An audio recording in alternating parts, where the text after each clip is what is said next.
Hi. Do you still believe in God in the 20th century? Yes. And are you an atheist? Yes. Because if there is a God, then who created God, and who created the God of God, and who created the God of the God of God? Okay. Let's answer this question that keeps many atheists atheists and many agnostics agnostics. First, let's get one of the atheists here. Yes, you. Come here. Yes, come a little closer. Just like that. So, if I told you why you ask a question like, who created God? Because it's my personal freedom and you can't suppress me and prevent me from exercising my rights. Okay, calm down. My question was, what motivates you to ask such a question? Oh, because you claim that everything has a creator, so it's logical that the question, who created the creator, would occur to me, isn't it? Honestly, no, that's not the case. The rational and logical principle is that every created thing has a creator, or more precisely, every cause has an effect, or you could say that everything that was preceded by nothingness had a creator. Therefore, the creator is not a created thing, nor is it a cause, nor was it preceded by nothingness.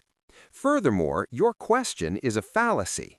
So if I asked you, can you predict the sex of the baby in your friend James' womb, what would your answer be? Oh, maybe a male?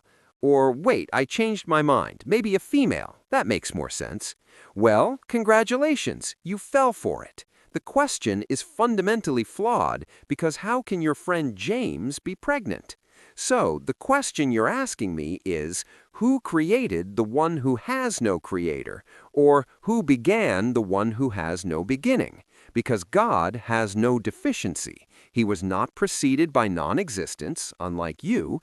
He had no beginning, unlike you. He has no end, unlike you. And he has no creator. Okay, enough.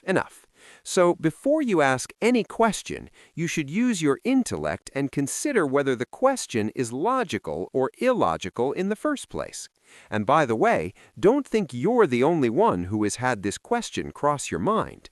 The messenger of God, peace be upon him, said, Satan comes to one of you and says, who created this? Who created that? Until he says, who created your Lord? So when he reaches that point, let him seek refuge in God and stop. This thing, thinking about who created God and who created the God of God, is what is called an infinite regress of agents. It is illogical because its result is that the action does not occur in the first place. For example, a soldier cannot fire a bullet without permission from someone of higher rank, and so on.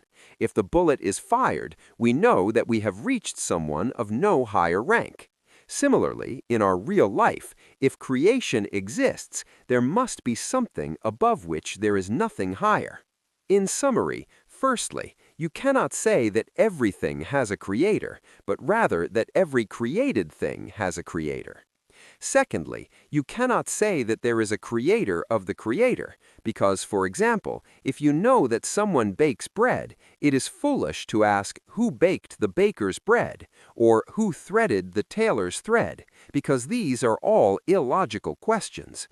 Thirdly, everything in an infinite regress has an end. For example, who caused the plant to grow? The rain. And who caused the rain to fall? The clouds. And where did the clouds come from? From rising vapor. And where did rising vapor come from? From the seas. And where did the sea come from? From God. And who created God? There is no creator. So here the chain ends, and it is illogical for it to be infinite.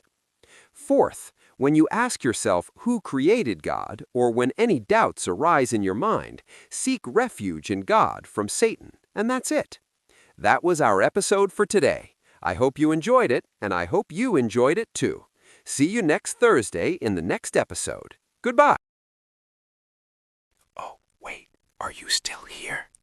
So, what do you think? What do you think about liking and subscribing? Please, I'm waiting for you. I'm still here. I won't end the video until you like and subscribe.